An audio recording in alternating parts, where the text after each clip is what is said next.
तो अक्टूबर की शुरुआत के साथ ही देश भर में मौसम अचानक बदल गया। इस वक्त अलग अलग राज्यों में अलग अलग मौसम है और ये संकेत हैं ठंड की दस्तक के भी। लेकिन सवाल बड़ा गंभीर खड़ा होता है कि कहीं बर्फ गिर रही, कहीं बारिश हो रही, कहीं चक्रवात का माहौल बना हुआ है, कई राज्यों में अलर्ट जारी किया गया है और बारिश अभी भी अक्टूबर का महीना शुरू हो चुका है और अभी तक खत्म नहीं हो पाई है। डॉक्टर सुशील कुमार मौसम वैज्ञानिक हमारे साथ जुड़ गए हैं। डॉक्टर सुशील कुमार, आपका स्वागत है। सर, आपसे यही जानना चाहेंगे, एक तरफ पहाड़ों पर बर्फ गिरनी शुरू हो गई, जम्मू कश्मीर की तस्वीरें हमने देखी, वहीं निचले इलाकों में देखा जा रहा है कि बारिश भी हो रही है। यूपी, बिहार समेत कई हिस्सों में लगातार झमाझम बारिश, एनसीआर को लेकर अभी अलर्ट है। लेकिन एक तरफ महाराष्ट्र समेत आसपास के इलाकों में चक्रवात की तस्वीरें हैं। ये अचानक से अक्टूबर के महीने में ऐसा पहले कभी देखा नहीं गया। ये सब कुछ जो हो रहा है वो क्या संकेत है? हाँ सर, मैं अर्थ साइंटिस्ट हूँ सर। और एज कॉमन मैन मैं ये अंडरस्टैंड करता हूँ कि पूरा सब कुछ चेंज हो रहा है। अभी जैसे आपने बताया कि जो वर्षा का जो पैटर्न है वो बिल्कुल बदल गया है। पहले वर्षा ये स्पॉटेड बारिश हो रही है, जैसे उस तरह से पहले नहीं होती थी। स्पॉटेड बारिश एकदम से सारा मॉइस्चर एकदम से नीचे आ जाए और क्लाउड बस्टिंग बिल्कुल। हो जाए, जैसे उत्तराखंड में, थराली में या बहुत सारे देहरादून में इलाकों में इस तरह से ऑब्जर्व किया। ये बेसिकली तो ग्लोबल वार्मिंग का ही इफेक्ट है। क्योंकि टेम्परेचर जो है वो 1.5 डिग्री से भी ज्यादा बढ़ गया है, जो ये औसतन बहुत ज्यादा है ये तापमान।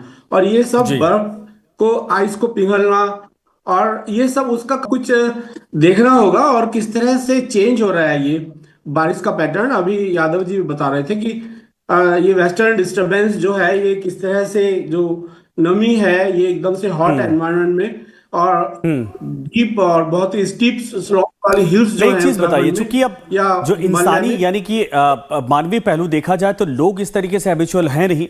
अगर साइकिल चेंज होता दिखाई दे रहा है तो इसका असर पहाड़ों पर है। देखिए, अभी लैंडस्लाइड की खबरें सामने आ रही है। दार्जिलिंग में आपने तस्वीरें, अगर आपने देखी होंगी तो हैरान करने वाली थी।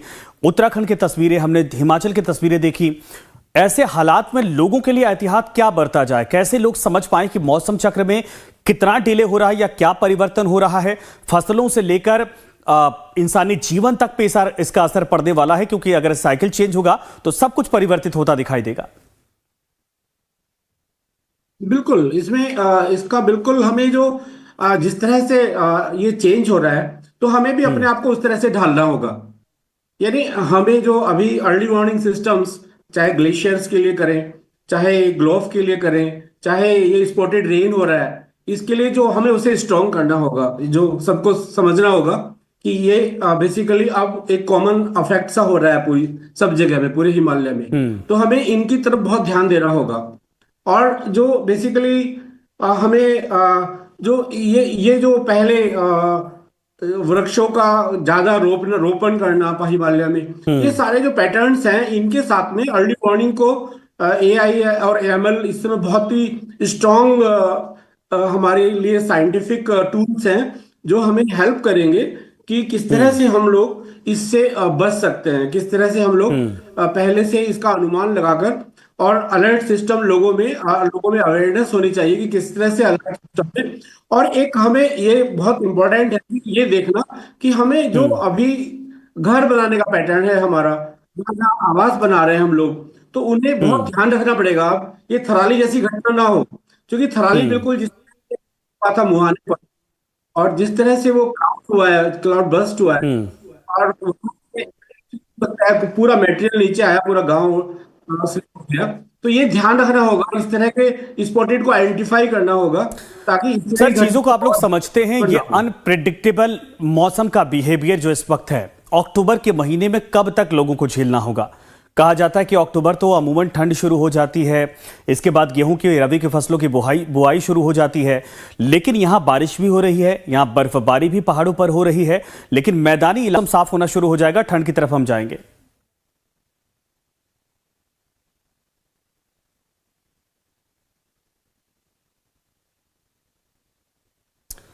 डॉक्टर सुशील कुमार, आप ही सवाल है मेरा सर।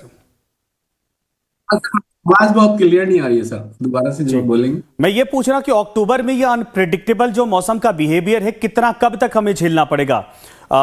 मिड अक्टूबर तक, या अभी 2-4 दिनों के बाद सही हो जाएगा, या अक्टूबर तक ये सब चलता रहेगा? हाँ सर, ये एक्चुअली में हम बेसिकली सोचना होगा।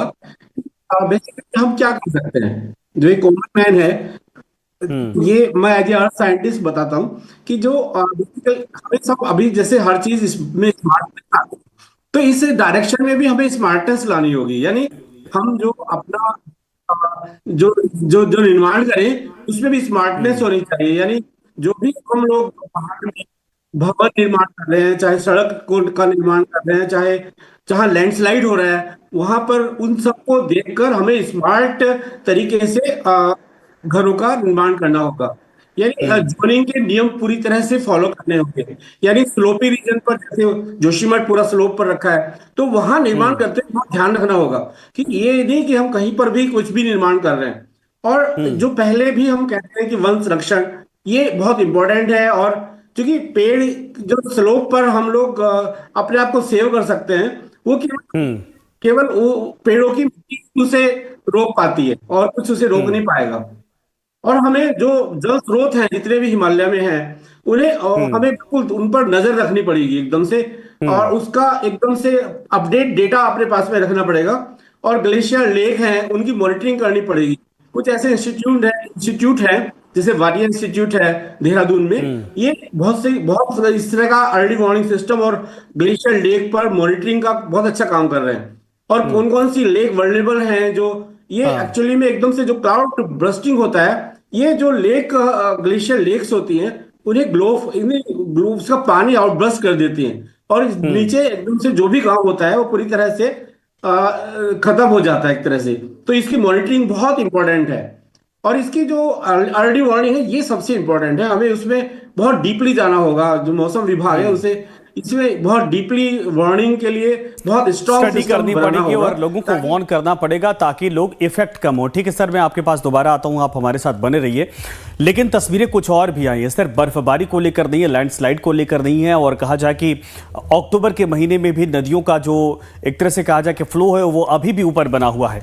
लेकिन जम्मू कश्मीर की तस्वीर है, मौसम की पहली बर्फबारी यहां पर हुई है। हालांकि मौसम मौसम जो है खुशनुमा हो गया, और यहां एक बार फिर से मौसम करवट लेता दिखाई दे रहा। मौसम विभाग ने अगले 3 दिनों के लिए बारिश और बर्फबारी का अलर्ट जारी किया है। विभाग के अनुसार 7 अक्टूबर तक पूरे जम्मू कश्मीर में बादल छाए रहेंगे और कई इलाकों में हल्की से मध्यम बारिश के साथ गरज चमक और तेज हवाओं की संभावना है। मौसम विभाग ने पहले ही कहा था कि जम्मू कश्मीर में 5 अक्टूबर तक भारी बारिश और बर्फबारी का अनुमान है। हालांकि इससे पहले ही बर्फबारी और बारिश हो गई। इससे पर्यटकों में उत्साह देखा गया, स्थानीय लोगों के बीच त्योहार जैसा माहौल हो गया है। हिमाचल के धौलाधार पर्वत श्रृंखलाओं में कल रात हल्की बर्फबारी हुई है। इससे धर्मशाला में आज न्यूनतम तापमान 14 से 15 डिग्री सेल्सियस तक पहुंच गया है। मौसम बदलने से जल्द ही हिमाचल प्रदेश में सर्दी का मौसम शुरू हो जाएगा। तो डॉक्टर सुशील हमारे साथ लगातार बने हुए हैं। डॉक्टर सुशील, ये बर्फबारी का मौसम, अभी तो बारिश खत्म नहीं हुई कि बर्फबारी शुरू हो गई। एक तरफ इस बात को इंतजार कर हम लोग कह रहे हैं कि मौसम चक्र परिवर्तित हो रहा, लेकिन ये बर्फबारी भी कुछ मौसम से पहले नहीं हो रही है। हर बार नवंबर में ये खबरें सामने आती हैं, दिसंबर के मिड में आती हैं, लेकिन अक्टूबर के शुरुआत में धौलाधार से लेकर जम्मू कश्मीर के पहाड़ियों तक इस वक्त देखा जा रहा है कि बर्फ गिर रही है। ना, ये बेसिकली वर्नेबल भी है एक तरह से। देखिए आप, ये वर्नेबल जी। इसलिए है क्योंकि जो जो जो जो रॉक्स हैं इस समय, और जो टेम्परेचर, ग्लोबल वार्मिंग की हम बात कर रहे हैं, वो जैसे ही जो जितनी बर्फबारी होगी वो तेजी से कन्वर्ट होगी रेन में, या वाटर में कन्वर्ट होगी। तो नीचे हम्म। और ज्यादा, जिस तरह से अभी मल्टी क्लाउड बस्टिंग हुआ है, इस तरह का जो अभी वार्निंग भी है कि मौसम विभाग ने वार्निंग भी दी है कि 7 से 9 तक ये इस तरह का और तेज बारिश और इस तरह की घटनाएं हो सकती है। जी, लेकिन ये बारिश तो ठीक हो रही है, लेकिन क्या ये हम माने कि पहाड़ों पर इस बार मौसम थोड़ा बेहतर होने वाला है? पूरे सर्दी भर यहां पर, चूंकि पीर पंजाल की पहाड़ियों पर भी ये हाल है, उत्तराखंड में भी कुछ दिनों के बाद बर्फबारी शुरू हो जाएगी। ये मौसम चक्र के बदलने के साथ साथ वहां के जीवन पर भी कितना असर पड़ने वाला है? हाँ बिल्कुल, ये इफेक्ट डालेगा, क्योंकि ये मौसम विभाग ने भी पूरी तरह से बताया है कि इस बार जो जितनी बारिश हो रही है, उतनी ही ज्यादा ठंडा भी होगा मौसम, उससे ज्यादा ठंडा होगा। तो ये बेसिकली चेंज ऑफ वेदर जो हो रहा है, चेंज ऑफ क्लाइमेट जो हो रहा है, जो हमारा पूरा ये सिस्टम चेंज हो रहा है, इसे अंडरस्टैंड करना होगा हमें पूरी तरह से। ठीक है, एक और सवाल आपसे। एक और तस्वीर आई है हिंदुस्तान के एक और पूर्वी हिस्से से, दरअसल ये आई है। अब तक आपने उत्तर की स्थिति को बताया, समझाया, आप हमारे साथ बने रहिए सर। पश्चिम बंगाल के दार्जिलिंग में भारी बारिश से तबाही मची है। भूस्खलन और पुल ढहने से 9 लोगों की जान चली गई है। लैंडस्लाइड से यहां की कई पहाड़ियां तबाह हो गई और इस दौरान मीरी इलाके में लोहे का पुल ढह गया, जिसके बाद जिला प्रशासन ने युद्ध स्तर पर बचाव कार्य शुरू किया। तो दार्जिलिंग हादसे पर हालांकि जो तस्वीरें आई वो हैरान करने वाली थी। ये देखिए, आपने इसके पहले देखा होगा नॉर्थ ईस्ट में कई जगहों पर ऐसी तस्वीरें, जब पीक एक तरह से बारिश का सीजन होता है, मानसून होता है, उस दौरान इस तरीके से आती है। लेकिन ये जाते वक्त ये तस्वीरें दिखाई दे रही हैं जो हैरान करती हैं। और जैसा कि तमाम जो वैज्ञानिक है वो कह रहे हैं कि मौसम चक्र परिवर्तित हो रहा है, ऐसे में सावधान आपको रहना होगा। और जब ये तस्वीरें सामने आई, 9 लोगों की मौत की खबर सामने आई, उसके बाद आपको बता दें कि प्रधानमंत्री नरेंद्र मोदी ने भी पूरे मामले पर ट्वीट करके दुख प्रकट किया है। उन्होंने सोशल मीडिया पर लिखा, दार्जिलिंग में एक पुल दुर्घटना में हुई जान माल की हानि से अत्यंत दुखी हूं। जिन लोगों ने अपने प्रियजनों को खोया है उनके प्रति संवेदनाएं, घायलों के शीघ्र स्वस्थ होने की कामना करता हूं।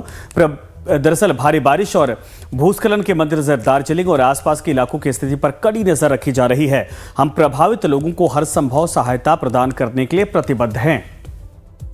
तो पीएम मोदी ने ये बातें कही हैं, लेकिन आप समझिए जिस तरीके से ये तस्वीर है, भारी बारिश, ऊपर से पानी का दबाव, फिर एक पुल का बह जाना, टूट जाना, चपेट में आकर 9 लोगों का असामयिक निधन हो जाना, और इसके बाद भी इस इलाके में अभी अगले 1 सप्ताह या 8-9 दिन तक लगातार लैंडस्लाइड, भारी बारिश और ऐसी घटनाओं को लेकर अलर्ट जारी किया गया है। नॉर्थ ईस्ट वो पहाड़ कहे जाते हैं जो बहुत मैच्योर हैं, सॉलिड रॉक्स हैं, लेकिन इसके बावजूद यहां पर जिस तरीके से तस्वीरें सामने आई हैं वो हैरान करती हुई दिखाई दे रही हैं। दार्जिलिंग की तस्वीरें हैं। डॉक्टर सुशील हमारे साथ लगातार बने हैं। डॉक्टर सुशील, इन तस्वीरों को जरा समझाइए। नॉर्थ ईस्ट तो अमूमन इस तरीके से पहाड़ों पर हमने देखा नहीं, बहुत कम तस्वीरें आई हैं, लेकिन मॉनसून के विदाई के वक्त यहां पर बारिश हो रही है और बारिश उस लेवल पर हो रही है जो तबाही मचा रही है। 9 लोगों की जिंदगी चली गई, खत्म हो गए।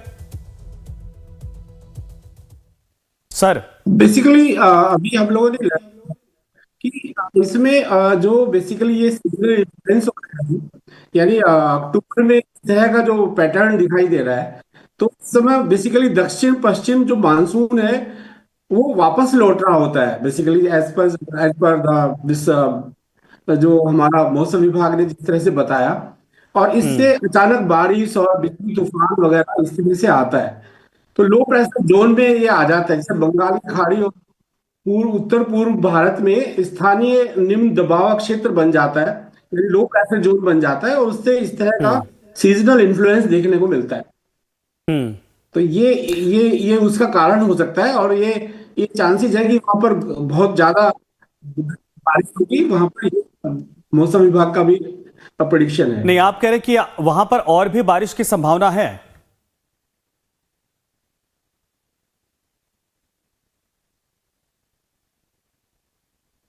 सर, आप कह रहे हैं अभी भी इस इलाके में दबाव बना हुआ है, और भी बारिश की संभावना है क्या? हेलो जी, मैं ये पूछ रहा कि क्या नॉर्थ ईस्ट में अभी भी लोगों के लिए सावधान होने की आवश्यकता है? मानना पड़ेगा कि वहां पर भी इस तरह का जो मौसम विभाग ने बेसिकली दार्जिलिंग में, ये पूर्व हिमालय में जो पर्वतमाला में स्थित बेसिकली इस तरह का जो घटनाक्रम है देखने को मिलेगा। बिल्कुल सही आपने कहा, इस तरह का घटनाक्रम है, उसको लेकर लोगों को सावधान रहने की आवश्यकता है। मैं दोबारा आपके पास आता हूं। नेपाल में भारी बारिश और भूस्खलन से आई आपदा